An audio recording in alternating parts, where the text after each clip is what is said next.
Hello everyone. Welcome back to this lecture series on chemical and physical equilibria. This is lecture number 20. In this lecture, I am going to discuss how to derive the expression for Clapeyron equation. Then how to apply this Clapeyron equation for systems in which different phases exist in equilibrium. Okay, yeah, let's get into the topic. The Clapeyron equation. Clapeyron equation which gives information about the nature of the curve or nature of the line that obtain when we plot pressure versus temperature, right, for a system at equilibrium. Okay, see what I'm trying to say is that, see, this is the equation we are going to derive now. The Clapeyron equation, P-R-O-N equation is the goal. Okay, yeah, how to derive this? So what is the use of this? This equation gives the nature of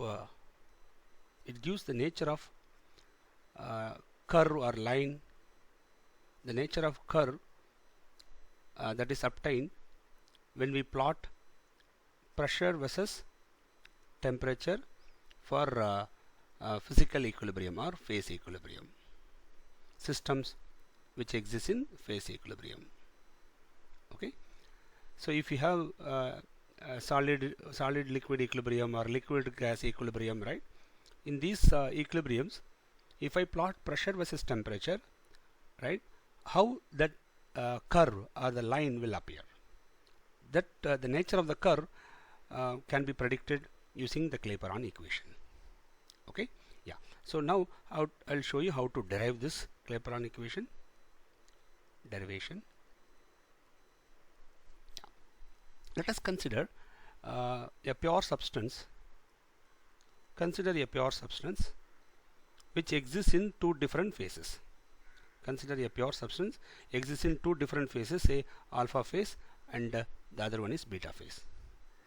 And assume that the two phases are in equilibriums. Okay, so I have alpha phase here, I have beta phase here, and the two phases are in equilibrium. Okay, remember, I have taken a pure substance, and this pure substance exists in two different phases, alpha and beta. And now what I'm saying is, if these two phases exist in equilibrium, okay, then what will be the criteria for the equilibrium that we know? Assume that the two phases are in equilibrium. At equilibrium, we know very well, at equilibrium, okay, chemical potential of the substance in alpha phase at a given temperature T and at a given pressure P should be equal to the chemical potential of the same substance in the beta phase at the temperature T and pressure P. Okay, we have taken pure substance, therefore in phase alpha as well as in phase beta, same substance must exist. Okay, so chemical potential of the substance in the alpha phase and chemical potential of the substance in the beta phase should be equal at equilibrium. Okay, this is we know, right? Let us take this as equation number 1. Right, now suppose if I make some disturbance, okay, or if I change the temperature from T to T plus dt. Okay, I am changing the temperature from T to T plus dt, that is I am changing the temperature in a small amount dt. Similarly, I am going to change the pressure from P to P plus dP. So I am making a small change in pressure. So when you make small change in temperature or small change in pressure, what will happen? What will happen? The chemical potential will also change. So chemical potential will change from mu to mu plus du mu. So du mu is the small change in chemical potential that arises due to the change in temperature, small change in temperature or small change in pressure. Okay, so if you make a small change in temperature and small change in pressure, the system will again attain equilibrium, right? Now at this new equilibrium, right? So new equilibrium is obtained at the temperature T plus dt and at the pressure P plus dP. At this temperature and at this pressure, the system will attain a new equilibrium, right? So at this new equilibrium,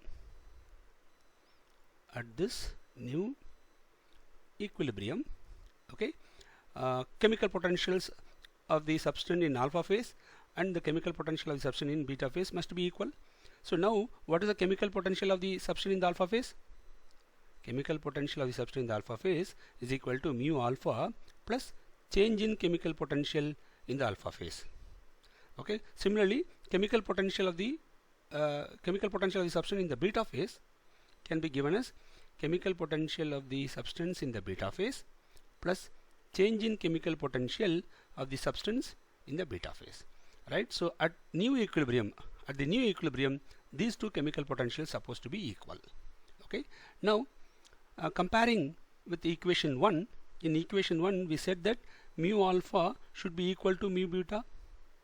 Okay, so if I in the place of mu alpha, if I put mu beta, okay, then these two get cancelled, right? So comparing with the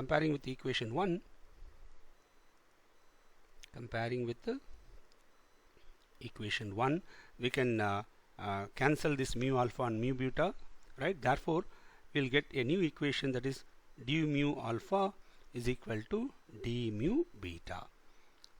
Okay, so for the new equilibrium, right, change in chemical potential in the alpha phase and change in chemical potential in the beta phase should be equal at the new equilibrium, right? Yeah. I'll take this as equation number 2.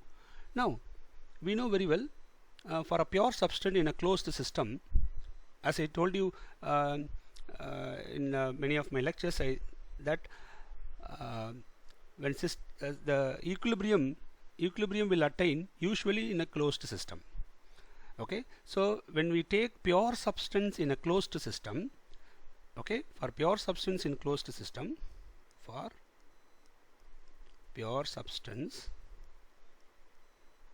right, in closed system, we can write dg for some number of moles, change in free energy for some number of moles can be given as dg equal to vdp minus sdt. This we know.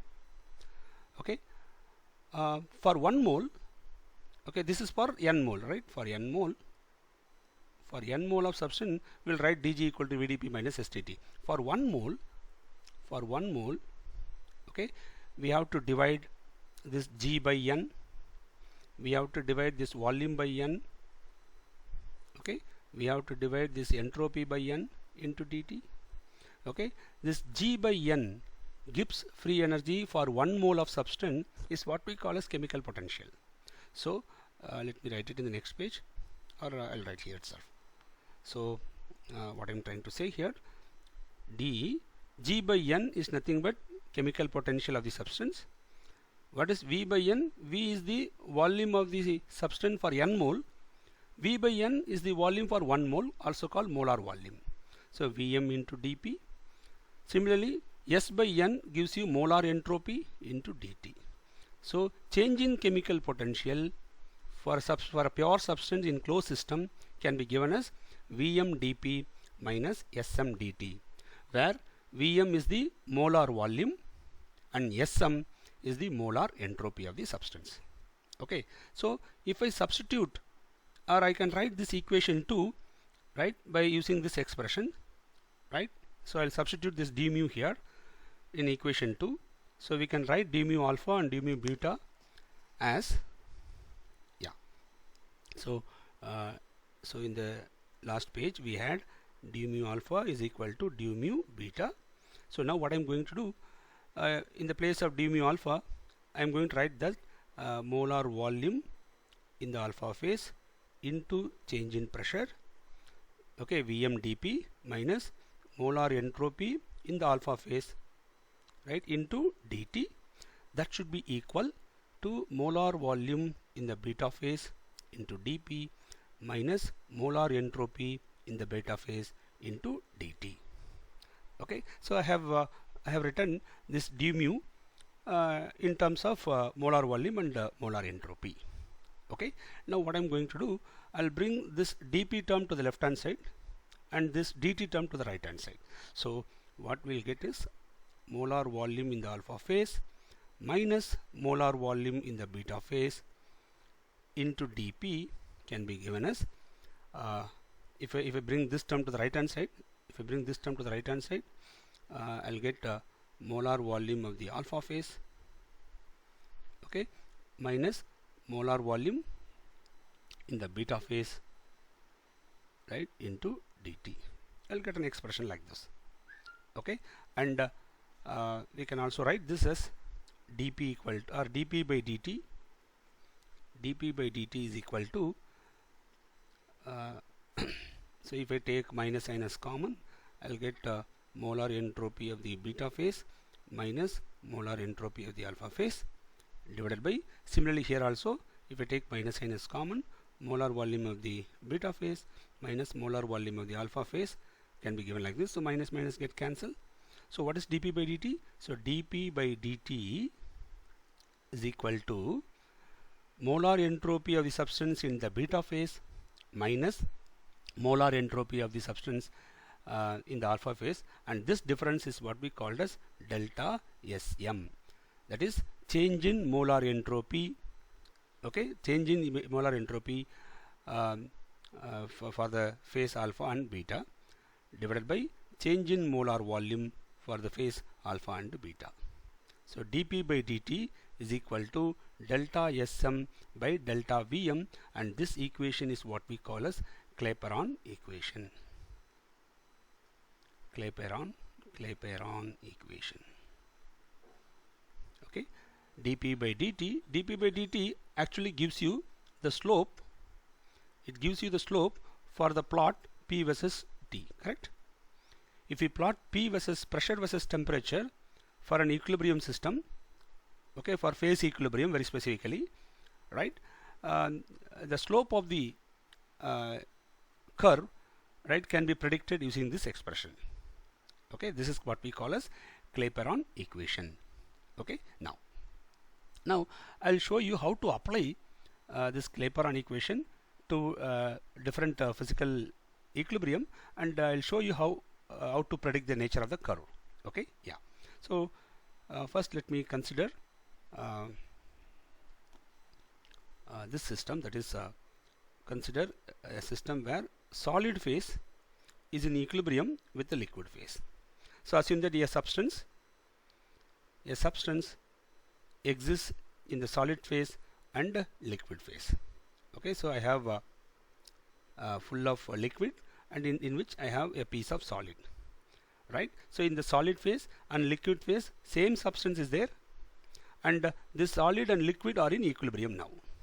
Solid or liquid in equilibrium, and you know very well the equilibrium will be attained at a particular temperature, right, or at a constant temperature and at a constant pressure.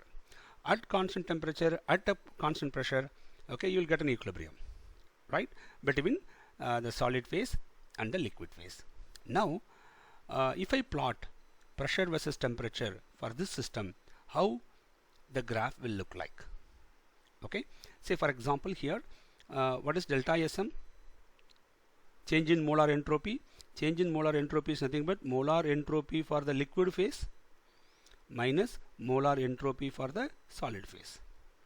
Okay, and we all know that molar entropy for the liquid and solid, if you compare, okay, in liquid state randomness is more, okay, and we all know that as randomness increases, entropy will increase. So definitely molar entropy of the liquid phase should be greater than the molar entropy of the solid phase, and it is also known that entropy is always a positive quantity, right? So we know that molar entropy of the liquid phase is greater than the molar entropy of the solid phase. Therefore this is always a positive quantity. Delta Sm is always positive.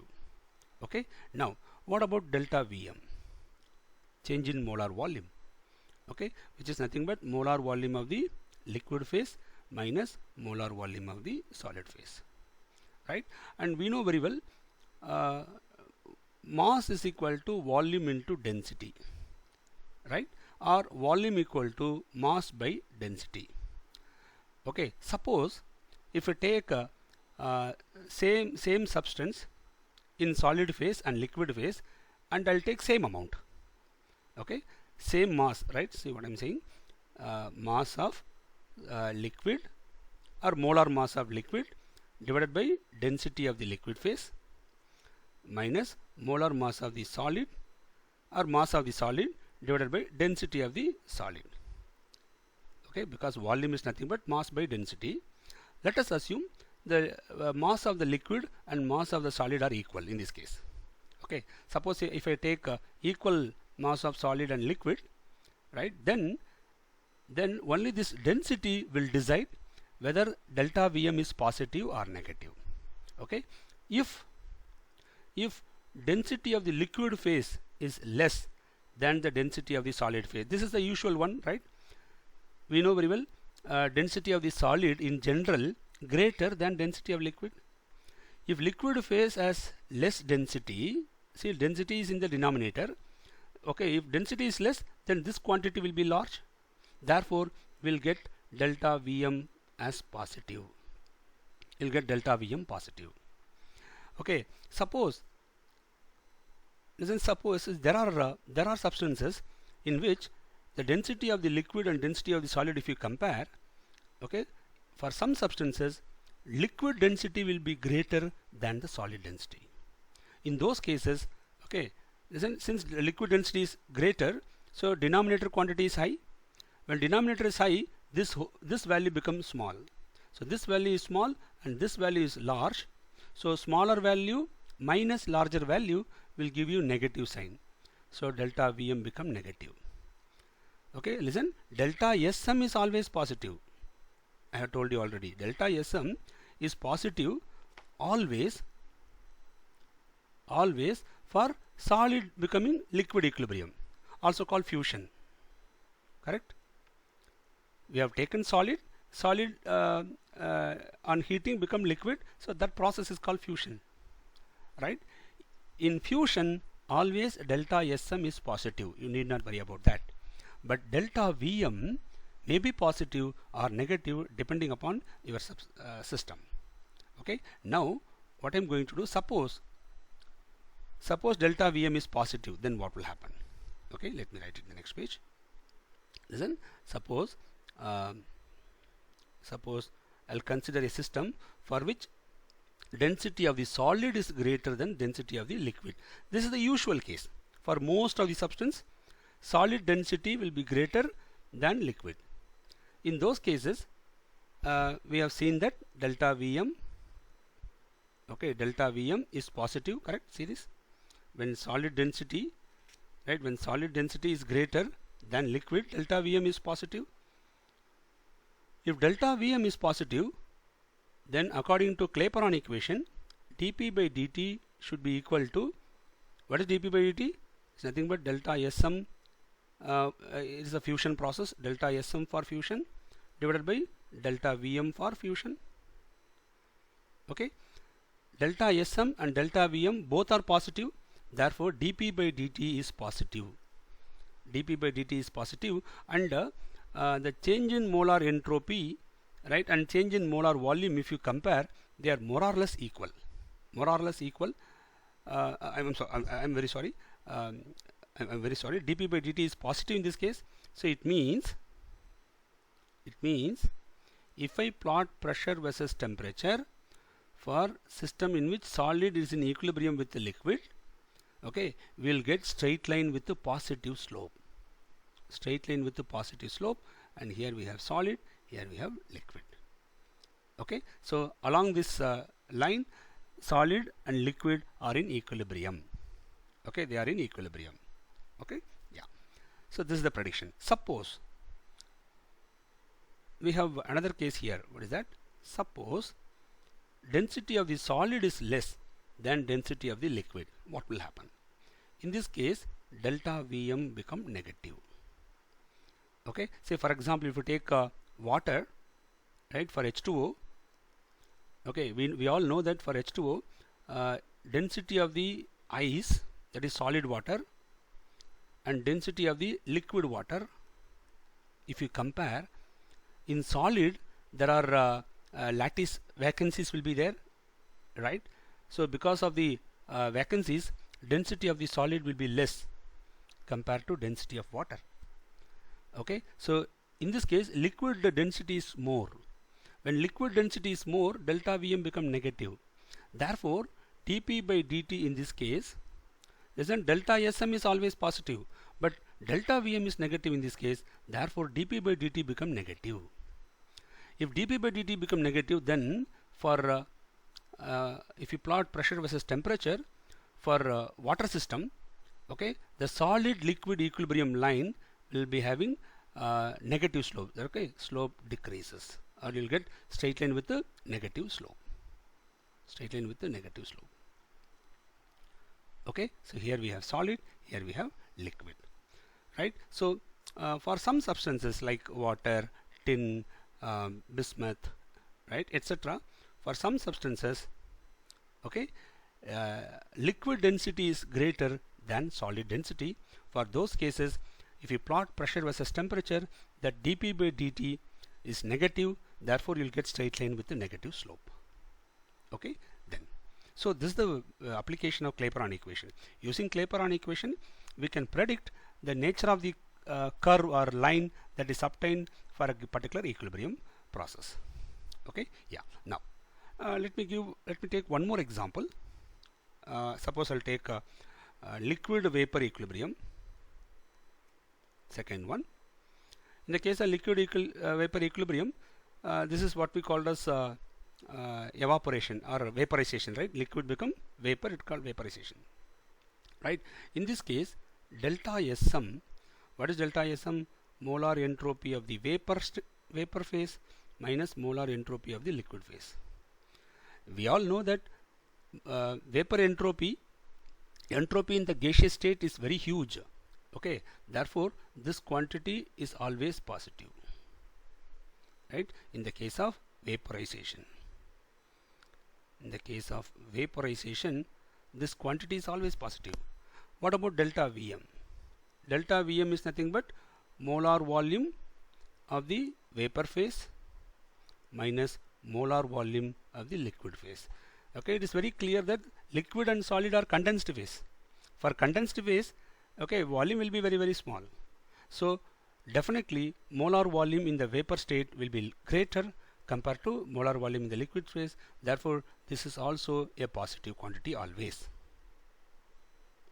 right? So for liquid vapor equilibrium, dP by dt, according to Clapeyron equation, dP by dt equal to delta Sm is positive, delta Vm also positive, therefore this quantity is positive always. So if I plot dP by dt, or if I plot pressure versus temperature for liquid vapor equilibrium, okay, you'll get a positive curve. Actually we won't get a straight line here, we'll get a curve like this, but it has positive slope. That's very important. Okay, yeah. So here we have the liquid phase, and here we have the vapor phase. Okay, so this is the nature of the straight line, that is nature of the curve that is obtained when we plot pressure versus temperature for liquid vapor equilibrium. Okay, so using the Clapeyron equation, it is very easy to predict, right, the nature of the curve that is obtained when we plot pressure versus temperature for systems present in physical equilibrium. Okay, I hope that you have understood this concept clearly, right? If you have any doubt, you can contact me, okay, using that mail ID. Thank you for listening.